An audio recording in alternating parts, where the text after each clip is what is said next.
Abre as Bíblias aí no livro de Gálatas, a epístola de Paulo aos Gálatas, capítulo 6, versículo 9.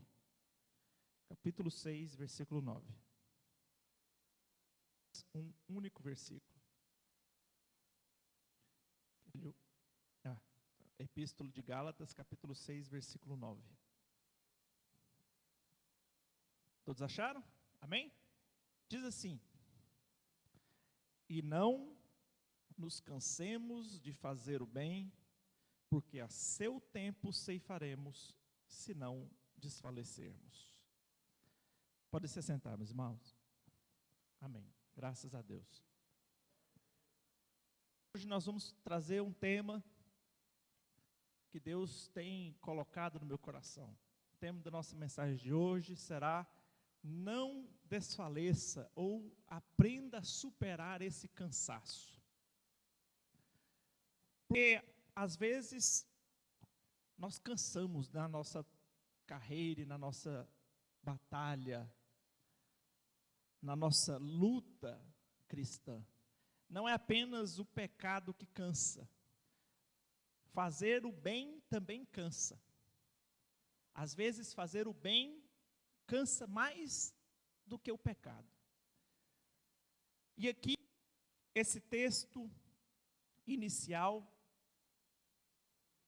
ele traz algumas informações bem importantes.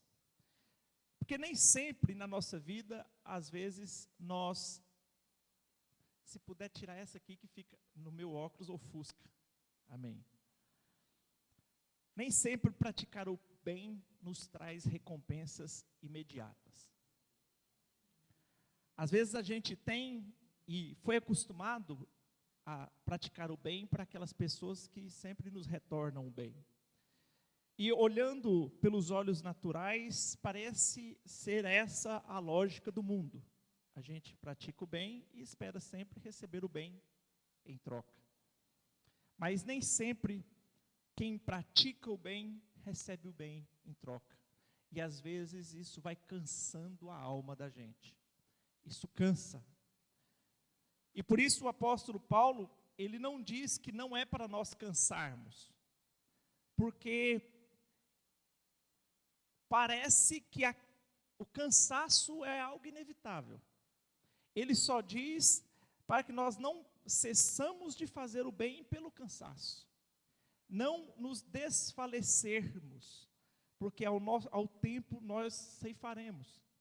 E a primeira coisa que a gente pode destacar desse texto é que existem duas palavras em grego que podem ser traduzidas por tempo: Cronos e Kairos. Quando a Bíblia cita o tema Kairos, Cronos, ela está falando do tempo cronológico do mundo, desse tempo que é dividido em períodos, né? 1 minuto, 60 minutos, 1 hora, né? 24 horas, 1 dia, meses, anos. Esse tempo Cronos é o tempo que rege as ações nossas nesse mundo. Mas a Bíblia também tem um outro termo em grego para se referir ao tempo. Esse termo grego é kairos. A palavra kairos, ela não significa tempo cronológico, ela significa, a melhor tradução dela seria tempo oportuno de Deus. É o que a gente traduz por tempo de Deus. E que, às vezes, a gente acaba se cansando de pedir alguma coisa para Deus, ou, por exemplo, no caso da segunda vinda, né? Há 2000 anos a gente vem pregando que Jesus está voltando, Jesus está voltando, Jesus está voltando. Mas o próprio Jesus disse que tempos e épocas ninguém sabe. Quando ele disse tempo, ele diz o cronos. O tempo nosso ninguém sabe. Por quê? Porque ele vai voltar no tempo de Deus. E aí, às vezes, a gente cansa de esperar. Isso acontece na nossa vida quando a gente pede uma bênção, quando a gente está à procura de uma bênção. A gente ora, e às vezes a gente tem passa anos orando, buscando alguma coisa, e aí quando aquilo não vem, uma libertação, a libertação de um filho, a conversão de um filho, quando isso que a gente está orando, às vezes por anos não vem, a gente acaba se cansando. Porque a gente planta e nunca colhe.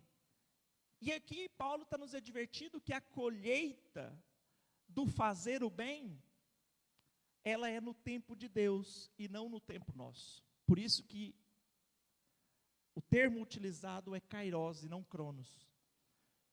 E ele nos adverte de que, mesmo que você ainda não tenha recebido aquilo que você está plantando bem para o seu vizinho, e seu vizinho está sempre te pagando com mal.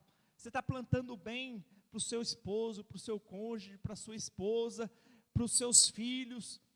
Você está sempre orando, pedindo alguma bênção, e isso nunca chega, e Paulo não está falando aqui, está falando que a ceifa vai vir, mas é no tempo de Deus.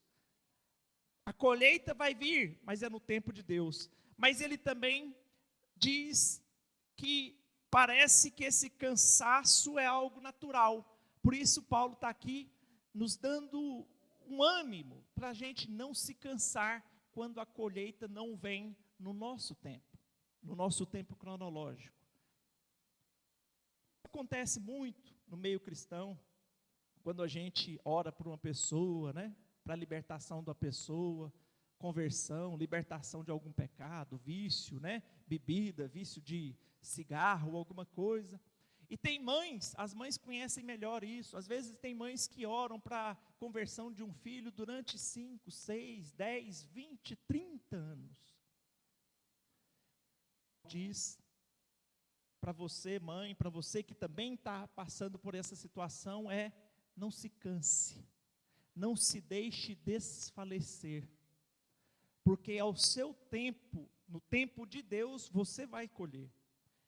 Neste mundo, às vezes, há pessoas que só fazem o mal, há pessoas que só pagam o bem com o mal, e também há aqueles que plantam sempre o bem, mas acabam recebendo o mal, ou às vezes acabam recebendo a indiferença do outro, e isso às vezes machuca. Isso acontece com todos nós, né? Às vezes a gente planta o bem, e às vezes acaba a gente recebendo o mal ou a indiferença. E às vezes, quando isso é repetido, é reiterado, a gente acaba cansando e falando, você quer saber? Vou fazer isso mais não, vou parar. Porque eu estou só plantando bem na vida dessa pessoa e eu só recebo o mal. Eu só estou plantando bem na vida dessa pessoa e só recebo indiferença. E é isso que Paulo está trazendo para nós. Para a gente não se cansar. Para a gente não se cansar. Porque quando a gente faz o bem, e quando a gente olha sobre a vista humana, a gente pensa que tem que recolher o bem. Mas o que Paulo está querendo nos dizer também, é que quando você planta o bem na vida de uma pessoa, o beneficiário desse bem não é a pessoa, é Deus. Quando você planta o bem na vida do próximo, mesmo que esse próximo te pague com o mal ou com uma indiferença, o beneficiário do bem que você plantou não é a pessoa, é Deus. Por isso que quem vai pagar o bem que você plantou não é a pessoa, é Deus. Espere a recompensa, é de Deus. E aí, nós sabemos, e aqueles que têm a visão do novo homem já sabem, que a nossa maior recompensa nós não receberemos nesse mundo. Nós receberemos no mundo vindouro, quando a gente estiver com Cristo.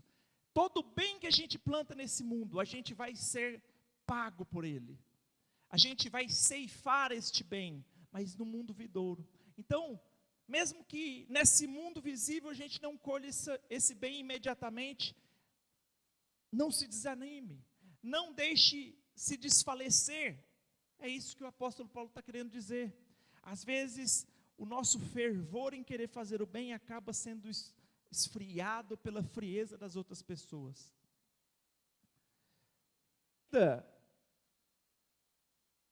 A gente possa pensar que todos esses bens que a gente faz nesse mundo ainda não vai trazer benefício para a gente nesse mundo, a gente ainda tem que ficar com a palavra de Deus, que nós seremos pagos e recompensados por isso.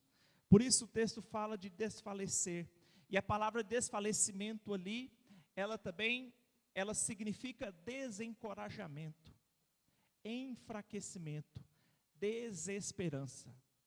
Não deixe essa desesperança bater em seu coração e te desanimar na busca de fazer o bem. Não importa, faça o bem a qualquer pessoa, independentemente de você receber essa paga ou não, porque você está plantando no céu. Quando a gente fala de cansaço, logo pensamos em cansaço físico, mas o texto não está falando de cansaço físico, está falando de cansaço da alma. Está falando desse cansaço que a gente chama de estafa, a gente fica cansado. Quantos aqui já ficaram cansados? Eu já. Às vezes a gente fica cansado da igreja, né? Eu tenho me esforçado tanto na igreja, e parece que eu não sou reconhecido. Eu tenho me esforçado tanto, eu faço tudo que pede para eu fazer na igreja, e eu não tenho recebido reconhecimento. E aí às vezes a gente cansa e dá aquele desânimo, e a gente fala, você quer saber? O ano que vem eu não vou fazer nada, vou ficar só no banco. Quantos já pensaram assim? Eu já pensei e já fiz isso. Isso é normal. Paulo está nos ensinando agora, ensinando vocês, ensinando a mim também. Nós não podemos parar de fazer o bem.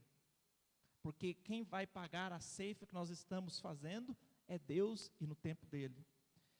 Quando chega o cansaço em nossa vida? O cansaço chega quando as coisas não acontecem. Após batalhas muito longas, a alma tem a tendência de se cansar. Às vezes você tem jejuado, você tem orado, mas as coisas simplesmente não acontecem. Não precisa levantar a mão não, mas eu sei que muitas pessoas se encontram nessa posição. Eu mesmo, com meus 15 anos de idade, eu tinha 15 anos de idade. Deixa eu falar de mim, mais fácil falar de mim do que falar dos outros.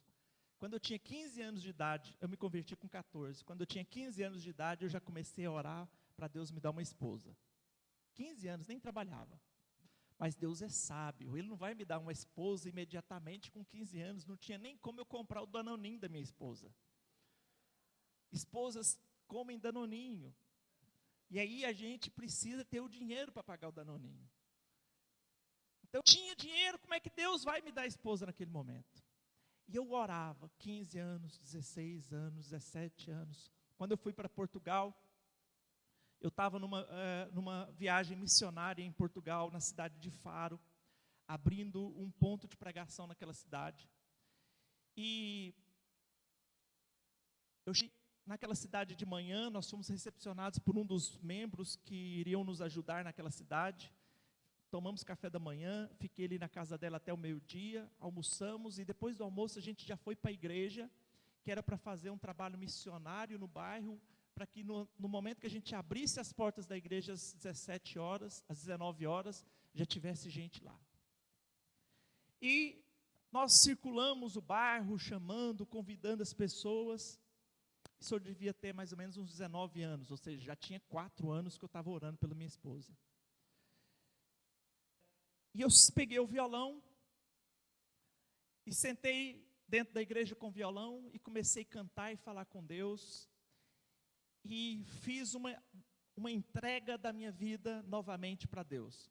Renovação de voto. Já viu? Igual casamento, a gente faz renovação de aliança, faz renovação de votos. Só que dessa vez foi diferente, porque eu escrevi o voto que eu fiz, entregando a minha vida para a obra missionária, entregando a minha vida para Deus e tal, e no final pedindo a minha esposa.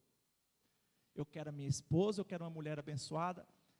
Um dia eu vou ainda trazer esse texto para vocês. Eu tenho um caderno de todas as orações que eu fazia, porque eu fazia as orações escritas, porque eu falava assim, olha o pensamento de um menino de 19 anos de idade. Eu vou escrever as minhas orações, porque o dia que Deus me der, eu tenho como provar que foi fruto de oração. Está lá escrito, está lá na minha casa.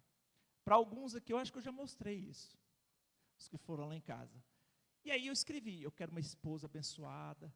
e juntamente com a esposa abençoada, eu quero trabalhar na obra do Senhor, quero morar num condomínio fechado e quero andar de carro importado. 9 anos. Passou mais 1 ano, mais 2. Eu casei, eu tinha quantos anos, amor? 5. Então, 15 menos 35, 20 anos orando. Mas você sabe, quando você sabe que a sua oração é uma oração uma oração que vai ser respondida por Deus, quando passa tantos anos assim, a sua oração permanece a mesma. Eu nunca mudei minha oração era sempre a mesma. Porque tem gente que é volúvel, né? Um ano faz uma oração, o ano que vem já mudou de ideia, já está orando de outra coisa, né? Os jovens, né? No ano pede uma loira, no outro ano já está pedindo uma morena, então não tem firmeza no coração, né? Não recebe porque não sabe pedir. Depois de 20 anos é que eu casei. Hoje nós moramos num condomínio fechado e eu ando de carro importado. 20 anos orando. O tempo de Deus, ele ouve e responde, mas é no tempo dele. Mas 20 anos é tempo mais do que suficiente para a gente cansar, para a gente desistir, para a gente abandonar. E muitas vezes eu fui tentado a abandonar, a desistir. Você quer saber? Esse negócio de casar não é para mim, não. Quando eu estava depois dos 30, eu falei assim, estou nos 30 já, sem casar. Falei, esse trem de casar não é para mim, não. Vou começar a pensar em outra coisa, começar a pensar no celibato, igual Paulo, vamos começar a focar nisso, porque esse negócio de casar não é para mim, não. Mas aí, volta e meia, aquela cartinha acabava tocando no meu coração. Eu falei, gente, mas eu escrevi essa oração, não é possível. E aí eu continuava, até que Deus cumpre e nos dá no seu próprio tempo. Mas o que eu estou querendo dizer com isso é que 20 anos é tempo que dá para a gente cansar. E eu sei que tem muitos aqui que também estão nessa mesma batalha, orando por uma coisa, uma bênção, às vezes 15, às vezes 20, às vezes um pouco menos, mas às vezes bate aquela vontade de se desfalecer, de cansar, de desistir, dar aquela suspirada, igual o presbítero Júnior deu aquela suspirada ali agora assim, cansa. Mas o apóstolo Paulo, e hoje nós vamos aprender como vencer esse cansaço. Como vencer esse cansaço. O cansaço vem quando você planta o bem e só recebe o mal, a sua alma fica cansada. O cansaço também vem quando você está à espera de uma bênção, muito tempo, mas essa bênção não vem. E quanto mais você ora, parece que mais as coisas vão ficando mais distantes daquilo. Você está orando para a conversão de um filho, e quanto mais você ora para esse filho se converter, mais ele se afunda no pecado. Já ouvi testemunhos de mães, que começou a orar para o filho para converter, o filho era aqueles católicos de boca para fora. Foi só a mãe começar a orar para o filho converter, o filho começou a mexer com drogas. Quanto mais a mãe fazia campanha, fazia oração e fazia jejum, aí o filho saiu das drogas, partiu para o homossexualismo, depois estava preso, foi preso 1, 2, 3, ela falou assim, eu vou parar de orar, porque senão daqui uns dias ele morre. Quanto mais eu oro, mais ele está piorando. Aqui, essa mãe se viu uma vez com o filho na cadeia. As pessoas perguntavam assim, mas mãe, cadê seu filho? Meu filho é uma bênção de Deus. Mas seu filho está lá na cadeia. Meu filho é uma bênção de Deus, é um filho de Deus. E ela começou a declarar isso na vida do filho dela. O que aconteceu? Ele converteu lá na prisão. Virou pastor. Pode ser que não seja pelos nossos caminhos e pelos nossos meios, mas ao tempo de Deus, nós ceifaremos aquilo que nós estamos plantando. Coisas então podem provocar esse cansaço, mas o texto nos traz a orientação, não se canse, porque você não está plantando para o homem, você está plantando no reino. Não se permita cansar ou se desfalecer, porque às vezes você vai perder a bênção. Às vezes quando você está pertinho de receber a bênção, é o momento que a situação fica mais trágica. É o momento que você está pensando em desistir, as portas da bênção estão quase se abrindo e você desiste. Daniel fez um pedido para Deus, lá em Daniel capítulo 10. E ele fez um propósito para Deus de fazer 21 dias de oração. No primeiro dia que Daniel abriu a boca, Deus já enviou o mensageiro entregando a bênção para ele. Só que no caminho, os irmãos já leram isso? Daniel capítulo 10. No caminho, o anjo mensageiro que estava trazendo a bênção de Daniel foi impedido pelo príncipe da potestade da Pérsia. Impedido por um demônio. E esse príncipe impediu o mensageiro de Deus por 21 dias. No último dia, Deus envia o Miquel arcanjo para batalhar contra o príncipe da potestade da Pérsia. E aí o anjo mensageiro chega para Daniel e fala: Daniel, no primeiro dia eu já estava com a sua bênção na mão e vim para te entregar. Mas o inimigo me resistiu até agora. Se Daniel tivesse desistido no 20º dia, hein? Será que ele ia receber? Foi no último dia, na prorrogação do 21º dia, que o Miguel Arcanjo veio para vencer a batalha e deixar o anjo trazer a bênção. E às vezes a gente se desfalece. E quando a gente se desfalece, a gente não consegue ver as coisas acontecer na nossa vida. Porque a gente se cansa e desiste antes das coisas acontecerem na nossa vida. Já aconteceu isso com os irmãos ou só comigo? Amém. Aqui, então, eu termino a minha introdução. Agora a gente vai começar a pregação. Vamos abrir lá no livro de 1 Samuel, capítulo 16. Deixa aí no livro de Samuel, capítulo 16. E é aí que nós vamos introduzir na história de Davi. Aliás, não precisa colocar na página, no capítulo 16 não, coloca lá no capítulo 30. Capítulo 30 de Daniel. Do capítulo 16 ao capítulo 30, eu vou fazer o resumo da história para vocês. Daniel não, Samuel. Isso, 1 Samuel, capítulo 30.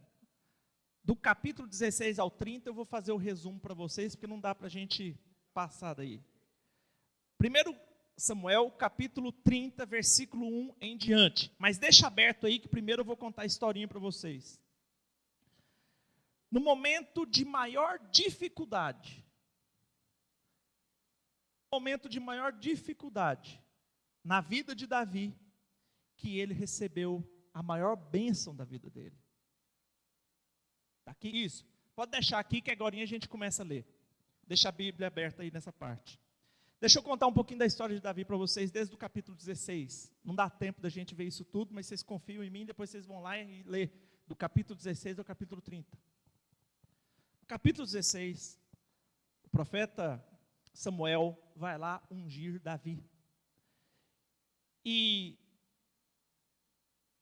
já cansado das coisas que Saul estava fazendo, escolhe Davi para ser o novo rei de Israel.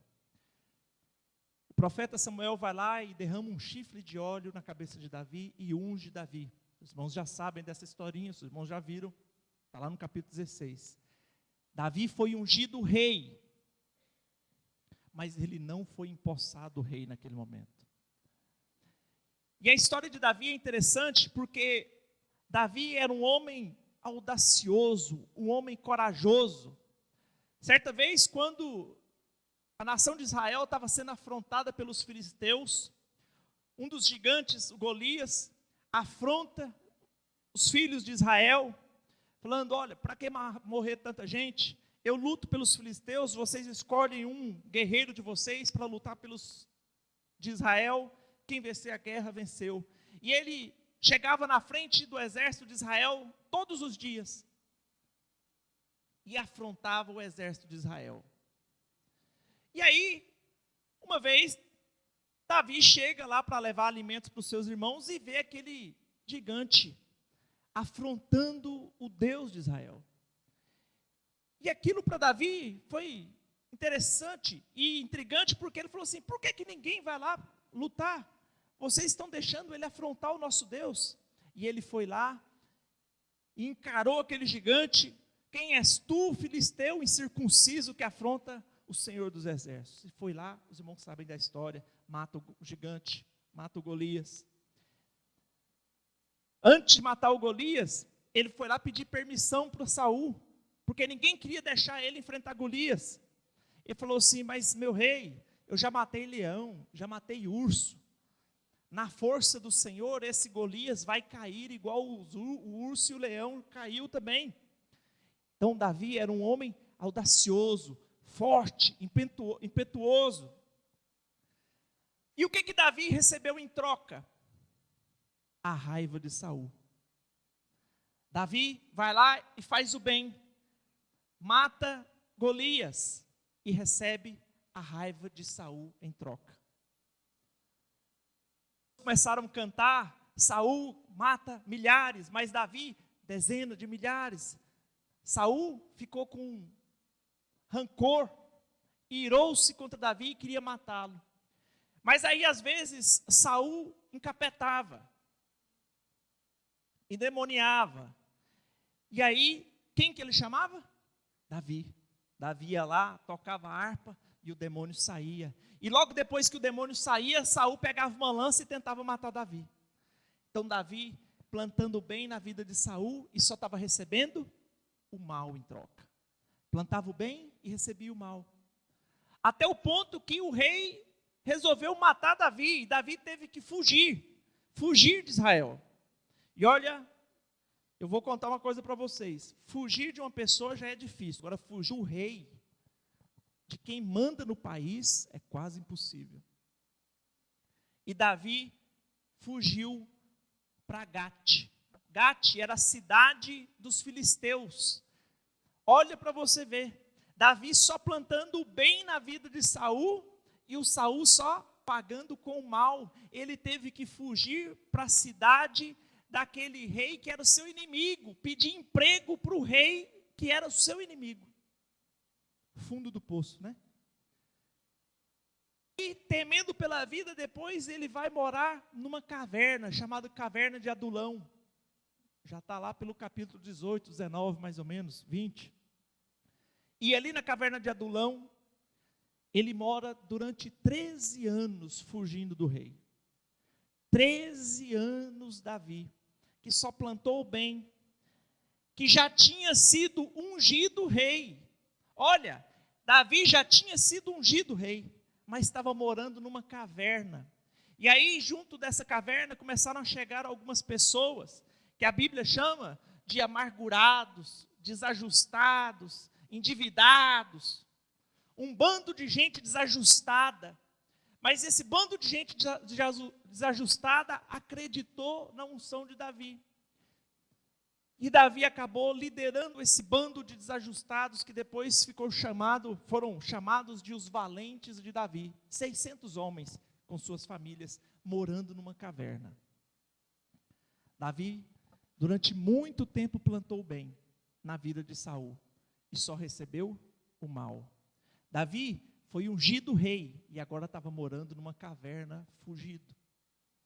E durante 13 anos, esse Davi estava ali.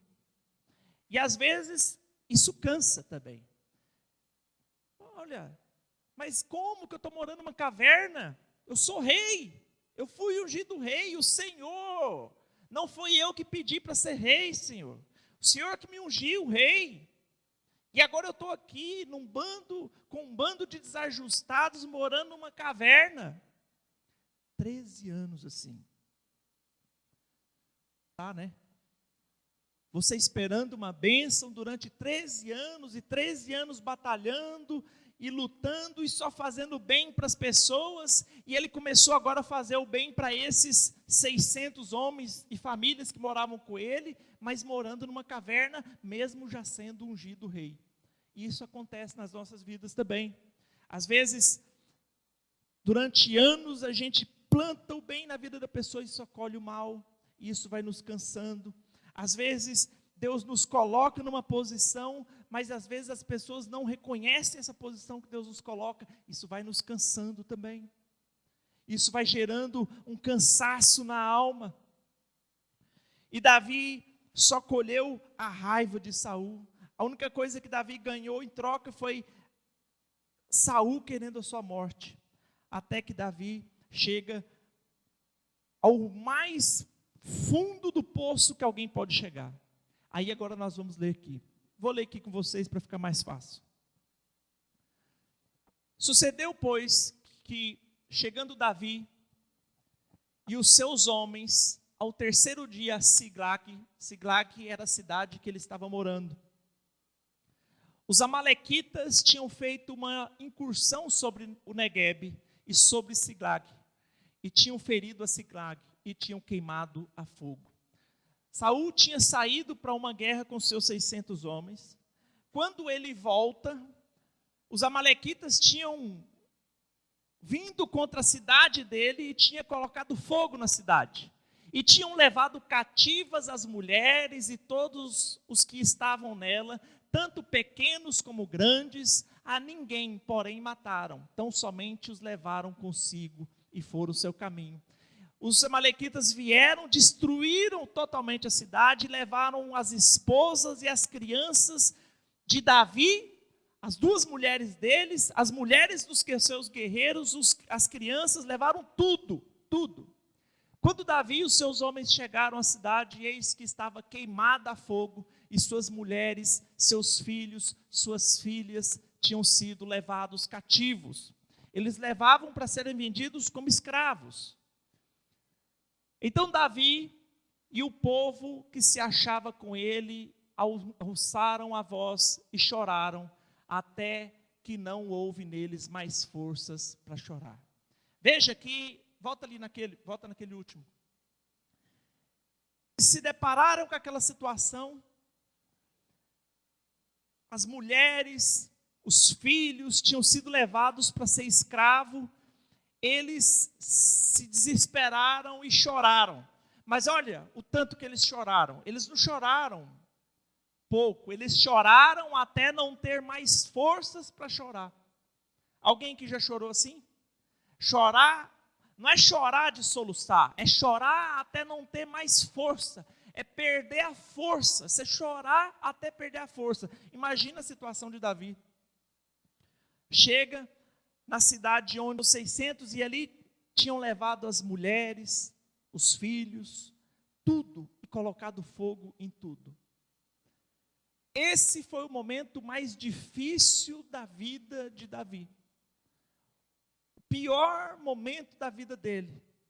E nesse pior momento da vida dele, o choro aqui simboliza e significa o desfalecimento. Desfaleceu a alma.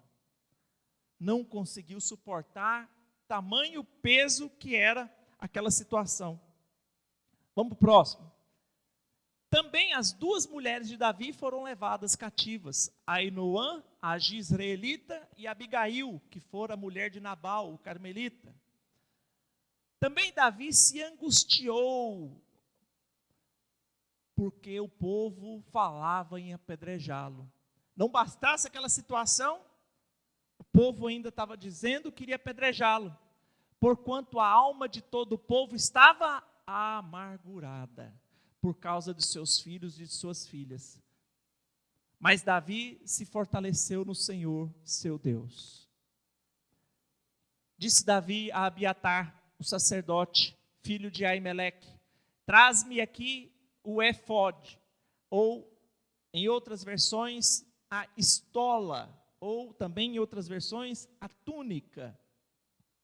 E Abiatar trouxe o éfode a Davi. Então consultou Davi ao Senhor, dizendo: perseguirei eu a esta tropa? Alcançá-la-ei? Respondeu-lhe o Senhor: persegue-a, porque de certo alcançarás, e tudo recobrarás. Ao que partiu Davi, ele e os 600 homens que com ele se achavam, e chegaram ao ribeiro de Besor. Só até aí, porque aí depois aqui a Bíblia vai contar como que Davi conseguiu restabelecer tudo o que tinha perdido. Perceberam a situação trágica de Davi? Lembra que nosso tema é como não se desfalecer, vencendo esse cansaço. Aqui, depois de 13 anos, Davi já tinha sido coroado rei, morando numa caverna. Ao invés das coisas melhorarem, as coisas pioraram. Como diz aquele ditado, né? O pão do pobre só cai com a manteiga pro lado de baixo. Ao invés de estar melhorando, o negócio parece que estava piorando mais ainda. 13 anos Davi esperando ser empossado rei, coroado rei no lugar de Saul. E ao invés disso, agora até aqueles poucos liderados que ele tinha liderado, os 600, estavam querendo apedrejá-lo, estavam querendo matar.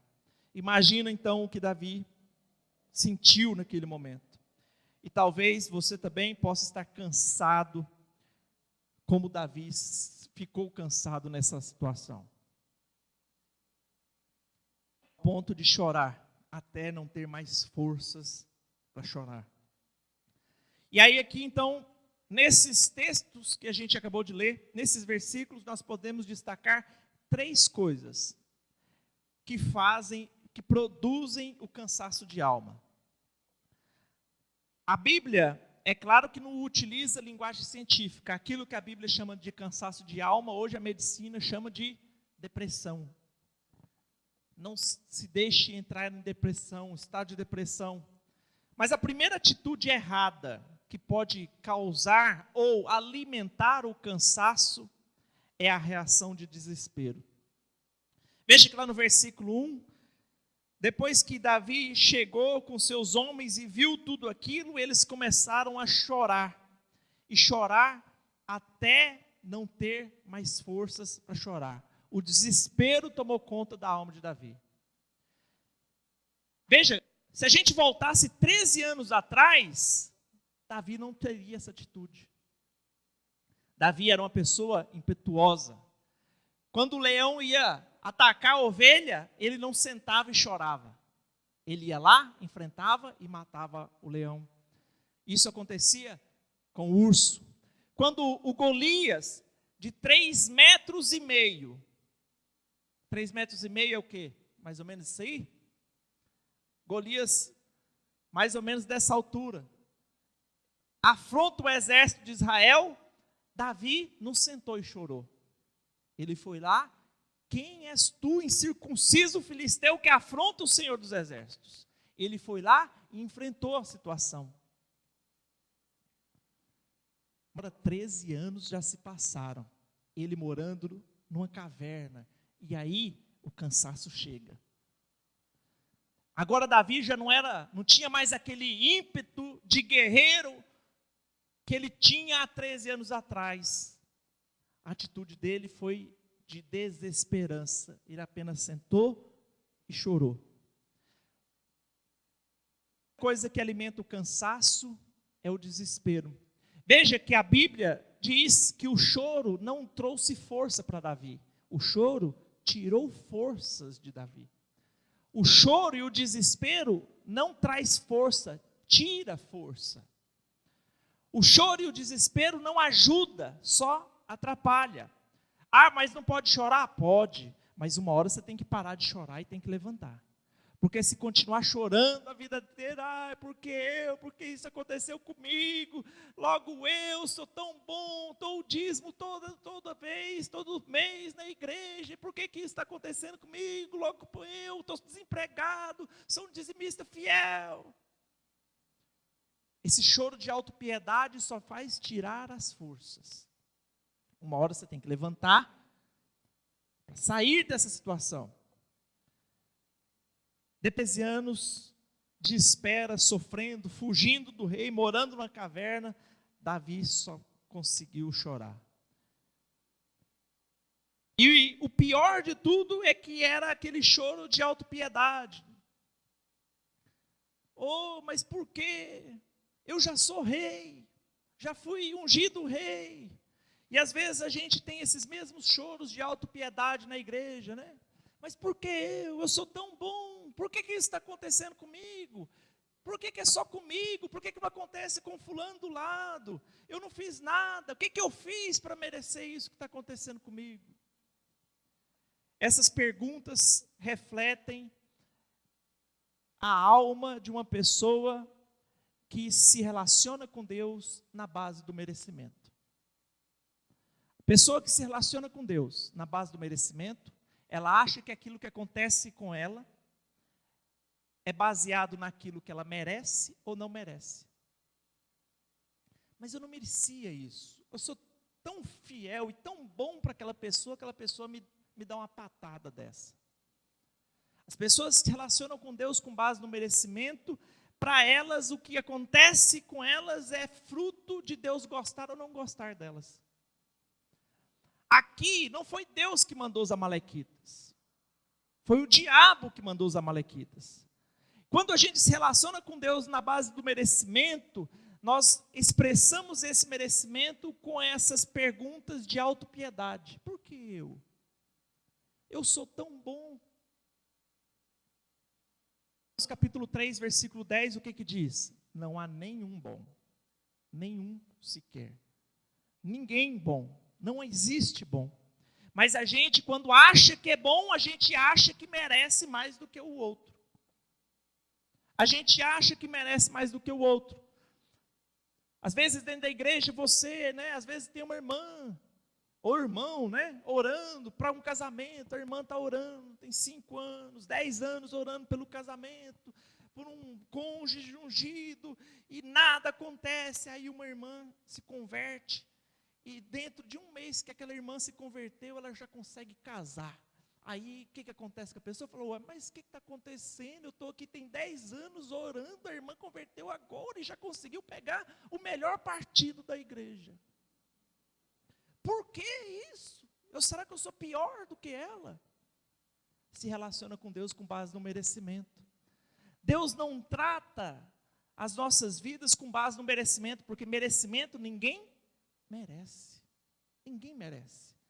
Nós não podemos se relacionar com Deus com base nesse merecimento, porque senão a gente vai ficar com esse choro, essa lamúria de autopiedade. E essa lamúria de autopiedade não ajuda ninguém, só atrapalha. Só atrapalha. Segunda atitude errada que nós podemos ver nesse texto, está lá no versículo 6. Quando Davi se angustiou porque o povo dizia em apedrejá-lo. O povo estava querendo achar um culpado. Tem que ter um culpado. Se está acontecendo alguma coisa errada na minha vida, tem que ter um culpado. E sempre o dedo está apontando para fora, nunca para dentro. Tem que ter um culpado. Toda vez que a gente pensa que tem que achar um culpado para aquilo que não acontece na nossa vida, nós deixamos de olhar para nós mesmos. Quando as coisas demoram, quando a bênção demora a chegar, o inimigo começa a dizer nas nossas mentes que existe um culpado, e a gente começa a procurar um culpado. E aí, se você está dentro de uma igreja orando, tem muito tempo para receber uma bênção, e a bênção não chega, o culpado é o pastor. Esse pastor deve estar em pecado, porque tudo que eu faço naquela igreja não dá certo. Aí começa a culpar os líderes. Foi o que eles fizeram aqui. O culpado é o Davi, é o líder. Vamos apedrejar o líder, porque o culpado é o líder. Geralmente nas igrejas, o culpado é quem? É o pastor. É os presbíteros. Os presbíteros não fazem nada. Por isso que minha bênção não chega. Tem que achar um culpado. E quando você tenta achar um culpado, em última análise, você acaba se desculpando e culpando a Deus. Isso aconteceu lá no Éden. Deus chega para Adão. Adão, você comeu do fruto que não era para comer? O que Adão respondeu? Comi, Senhor. Não. Adão falou assim, olha, seguinte, eu estava muito bem aqui no Éden. Eu nem sabia que mulher existia. Nem sabia que esse negócio de mulher existia. Mas a mulher que o Senhor deu para Adão, comeu e me deu do fruto. O que Adão estava fazendo? Se desculpando e culpando a Deus. Isso acontece nas nossas casas. Filhos falando para pais, eu não pedi para nascer. Eu não escolhi os pais que eu quero ter. Mas também os pais não escolheram os filhos, Empatou. Se os filhos não escolhem pais, os pais também não escolhem o filho. Mas quando sai uma conversa dessa dentro dos lares, eu não pedi para nascer, você está culpando quem? Deus. Porque Ele é a única fonte de vida. Quando você não pede para nascer, você está culpando a Deus. Eu não queria ter nascido, o Senhor que me fez. Toda vez que a gente começa a procurar culpados, a gente acaba tentando se desculpar para culpar alguém. E geralmente, pelas contingências do mundo, a gente acaba culpando a Deus. Porque as coisas que acontecem em nossa vida são tudo, não é fruto do acaso, é fruto do controle de Deus. Coloca uma coisa na sua cabeça: Deus não saiu do trono. Deus continua no trono, soberano, e como a palavra dele diz, nenhuma folha cai de uma árvore sem que não seja da vontade dele. Então, quando você se culpa outra pessoa por alguma coisa que aconteceu, você está culpando no fundo, em última análise, a Deus. Terceira atitude, que eles alimentaram a desesperança. Davi muito se angustiou, pois o povo falava em apedrejá-lo. Versículo 6, porque todos estavam amargurados. Porque todos estavam amargurados. Quem se amargura, em última análise, também se amargura com Deus. Já viu a pessoa falar assim: aquele ali está amargurado com a vida. Já viu falar assim? Estou amargurado com a vida. Mas ninguém se amargura com a vida, porque a vida é abstrata. Quando fala está amargurado com a vida, ela está amargurada com quem? Com Deus. Ninguém se amargura por algo, estou amargurado com o vento. Ninguém se amargura por algo abstrato. Se está amargurado com a vida, está amargurado com Deus. Eles se amarguraram, e essa amargura também alimenta o cansaço de alma. Olha o que o autor de Hebreus diz sobre a amargura. Hebreus capítulo 12, versículo 15. Tendo cuidado de que ninguém se prive da graça de Deus, e de que nenhuma raiz de amargura brotando vos perturbe, e por ela muitos se contaminem. O autor de Hebreus diz que a amargura, está aí, ó. O autor de Hebreus diz que a amargura, ela vem quando a pessoa se priva. Significa que quem não se priva da graça de Deus, resiste à amargura. Agora, quem não tem a graça de Deus, se amargura. Pessoas que são amarguradas, não têm a graça de Deus. Pessoas que resistem à amargura, têm a graça de Deus. Conseguiram enxergar isso aí no texto? Está simples, né? A amargura nos tira da presença de Deus, nos tira a graça de Deus e faz com que a gente se canse. Porque a vontade do diabo é que a gente se canse, se prostre, pare de fazer o bem, desista no meio da caminhada. Que a gente largue a mão do arado. A vontade do diabo é essa. E começa com essas atitudes que nós vamos alimentando o cansaço. Nós é que vamos alimentando esse cansaço de alma. Mas a partir de hoje, que vocês já sabem como alimentar o cansaço de alma, vocês não vão mais alimentar esse cansaço de alma. Amém?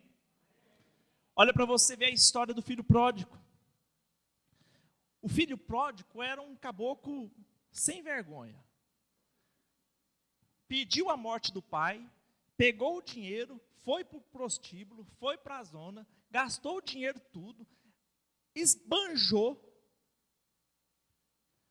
Depois voltou, quando estava no fundo do poço, comendo lavagem, falou assim: você quer saber? Vou voltar para a casa do meu pai.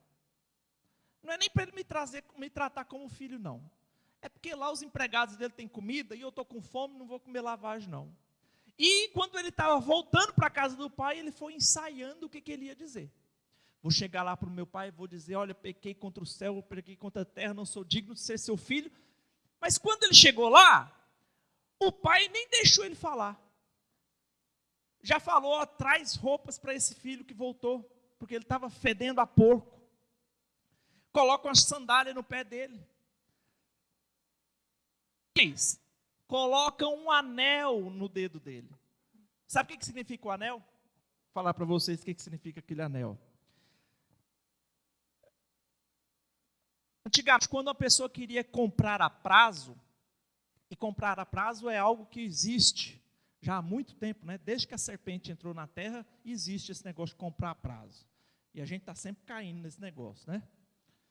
Então, quando uma pessoa queria comprar algo a prazo, ele ia lá, fardos de trigo, não tinha como levar de uma vez só, ele ia lá, fazia a compra, o anel dele tinha o prazão da família, ele derretia ali uma cera, colocava o anel da família, pá, tá pago. O anel significava um cartão de crédito. O anel era crédito. Quem encarregava o anel da família tinha crédito para comprar. Black. Porque as pessoas naquela época pagavam. Tinha black. E não foi uma atitude muito... Para nós hoje não seria uma atitude muito ajuizada do pai, né? Falei, esse menino não sabe administrar dinheiro, ele já provou isso, pegou o dinheiro dele, gastou todo o dinheiro dele, agora eu vou colocar um cartão de crédito sem limite na mão dele. E é interessante que esse filho pródigo não recusou nada que o pai dele deu, recebeu tudo de graça, foi para a festa.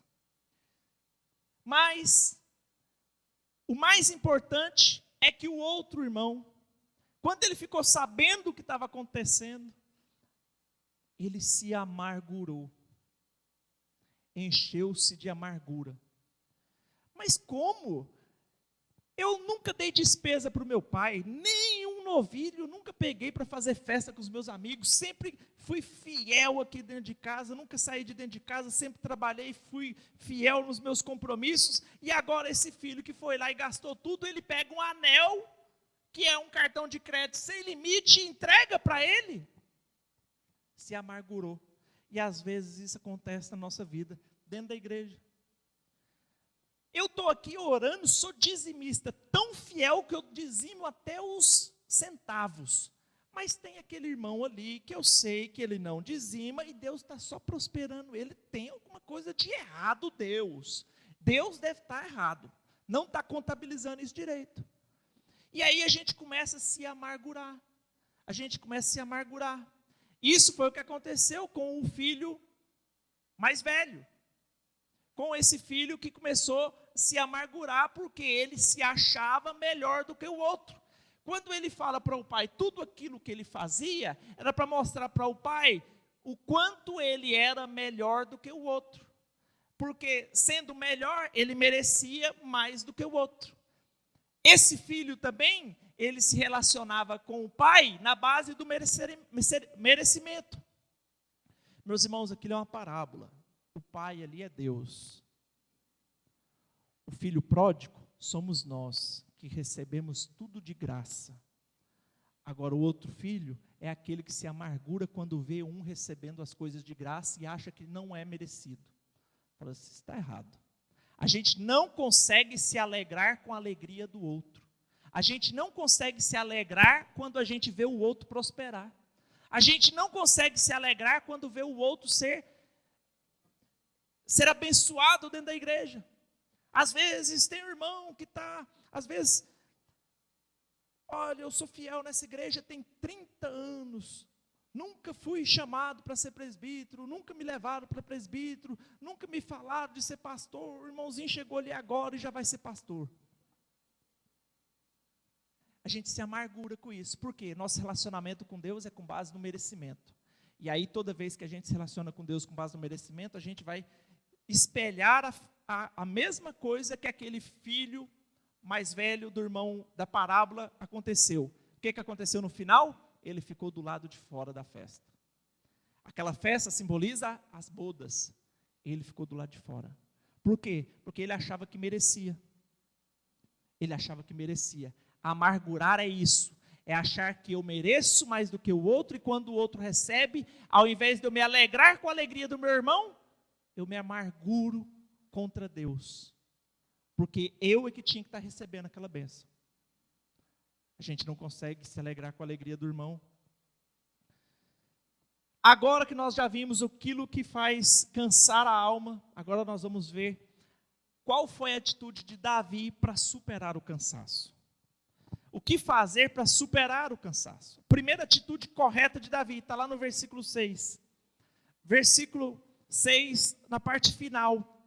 Davi muito se angustiou, pois o povo falava em apedrejá-lo, porque todos estavam em amargura, cada um por causa de seus filhos e de suas filhas. Porém, Davi se reanimou no Senhor seu Deus. Davi se fortaleceu no Senhor seu Deus. Davi não olhou nas circunstâncias, não olhou ao redor, ele se reanimou no Senhor. Uma das primeiras coisas que você tem que fazer quando você estiver numa situação trágica como essa de Davi, prestes a desfalecer, é olhar com os olhos da fé. Porque imagine você no lugar de Davi, sentado, os seus 600 homens querendo te apedrejar, a sua esposa sendo levada cativa para ser vendida como escravo, você não tinha noção se tinha matado, se estava morto ou não. Aquilo que os olhos dele estavam vendo, demonstravam que as coisas estavam ruins. Mas aí ele se reanimou quando ele fala que se reanimou no Senhor, é quando a gente começa a olhar as coisas pelos olhos da fé. Fé é eu ver aquilo que os meus olhos materiais não estão vendo ainda. Lembra daquela mãe? O filho estava lá no presídio. Meu filho é uma bênção. Meu filho é abençoado do Senhor. E ele estava lá no presídio ainda, fumando crack. Mas pouco tempo depois, ele já tinha se convertido e virado pastor. Fé é quando você declara. E fé é o seguinte, fé não é algo só para ser pensado intelectualmente, internamente. Fé tem que falar. Fé tem que falar. Vou dar o exemplo da minha esposa. Semana passada ela ia fazer uma certificação no banco. Uma prova muito difícil, pouquíssimas pessoas em Goiânia, no estado de Goiás, têm essa certificação. E aí, ela, se Deus quiser, vou falar. Aí, às vezes, eu corrigi ela. Falei, se Deus quiser, não. Você volta, repete, rebobina e fala assim, eu, segunda-feira, já estarei agradecendo pela minha aprovação. Assim que é fé. Fé é você já declarar aquilo que os seus olhos materiais não estão vendo. É isso que é fé.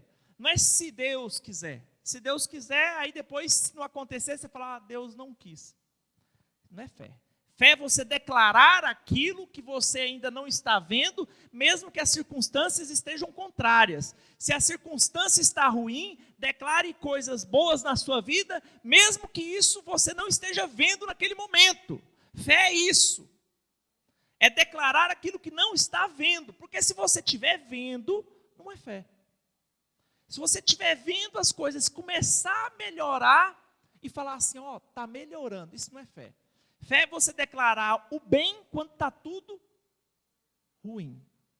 Isso é fé. Foi isso que Davi, ele viu que ele tinha um Deus, e esse mesmo Deus tinha ungido o rei, então ele se reanimou, se fortaleceu no Senhor. Segunda atitude correta de Davi, ele busca a resposta do Senhor. Versículo 7, disse Davi a Abiatar, o sacerdote, filho de Aimeleque, trazei-me aqui a estola sacerdotal. A estola simboliza a presença de Deus, a justiça de Deus. Quando você se veste da justiça de Deus, você tem que se despir da sua justiça própria.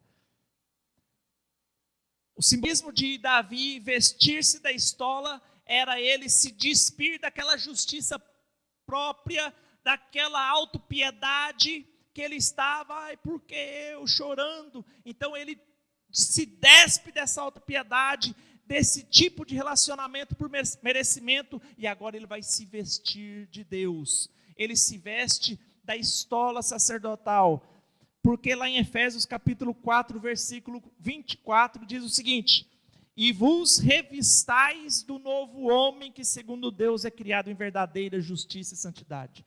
Quando o apóstolo Paulo fala para nós nos revestirmos de Cristo, é para que quando a gente chegar na presença de Deus, Deus não olhe a nosso estado de merecimento, de autopiedade, Deus vai olhar Cristo.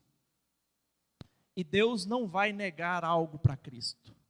Se revestir de Jesus Cristo é você entrar dentro de Cristo. Porque aí quando você chegar na presença de Deus, Deus não olha para você, que é pecador. Deus vai olhar para Cristo. Você está dentro dele. Você está revestido de Cristo. Foi isso que ele disse. E se revestiu da estola sacerdotal. Terceira coisa que Davi fez de forma correta. Ele levantou-se e saiu para a vitória. Ele não apenas se reanimou, ele não apenas se revestiu de Cristo, mas ele se levantou e foi atrás da vitória. E sabe o que aconteceu? Depois daquele último versículo que a gente leu, Davi pegou os seus 600 homens, foi atrás daquele bando de amalequitas e ele encontrou um servo que tinha sido abandonado. Um servo que estava doente, tinha sido abandonado. Ele alimentou esse servo, fez o bem para esse servo. E aí depois esse servo que tinha ficado para trás falou: olha, eles foram para aquela direção. Davi então pegou os seus 600 homens, deixou 200 para trás para guardar, a retaguarda, foi com 400 homens e conseguiu recuperar tudo. Recuperou todas as mulheres deles, as mulheres dos soldados, os filhos, as filhas, e mais do que isso, Davi ainda conseguiu todo o despojo dos amalequitas. Trouxe tudo que tinha sido perdido e muito mais, e depois Davi ainda repartiu o despojo dos amalequitas entre todos os seus 600. Aqueles 600 que no início se juntaram a Davi e eram apenas um bando de desajustados, endividados, amargurados, se tornaram depois desse episódio os 600 valentes de Davi. Ah, meus irmãos, quando a gente entende isso e começa a aplicar isso na nossa vida, você pode ter certeza que isso vai produzir frutos. O problema é que às vezes entra por um ouvido, o ouvido direito e sai pelo ouvido esquerdo.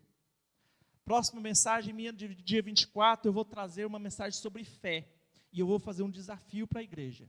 Se a igreja colocar em prática aquilo que eu vou ensinar aqui, até o fim do ano, os irmãos vão estar aqui contando testemunho daquilo que vocês estão buscando. Fé é algo que precisa ser aprendido. Sabe o que aconteceu com Davi aqui? Logo depois desse pior momento da vida de Davi, 3 dias depois, Saul morreu. 3 dias depois, Saul morreu. 1 semana depois, Davi já tinha sido empossado, coroado rei de Israel. Veja que o momento pior da vida de Davi aconteceu quando a bênção dele já estava prestes a ser dada. Se ele tivesse ficado sentado ali chorando, ele seria apedrejado e não teria sido rei de Israel. Teria pedido a bênção. Mas porque ele teve essas atitudes corretas, se despir da autopiedade, do tipo de relacionamento por merecimento, se reanimou no Senhor, levantou e foi para a guerra, foi para a batalha, não cessou de fazer o bem. 3 dias depois, Saul morre. E 1 semana depois, Davi já estava no trono de Israel. Às vezes também pode estar acontecendo isso na sua vida e você está passando por um momento que é o pior momento da sua vida. E se você desistir, talvez 1 semana depois é o momento que você vai receber a bênção. 3 dias depois é o momento que você vai receber a bênção. Mas porque desfalecemos, não ceifamos. Quando nós desfalecemos, não ceifamos no tempo do Senhor. Quantos entenderam a mensagem? Ah, meus irmãos, vamos fazer como Paulo disse lá em Gálatas, como a história de Davi nos ensina, se levantar, vestir da estola sacerdotal, vestir de Cristo e ir para a batalha, não se desfalecer, porque a ceifa é certa, só que ela é no tempo Kairos, no tempo de Deus.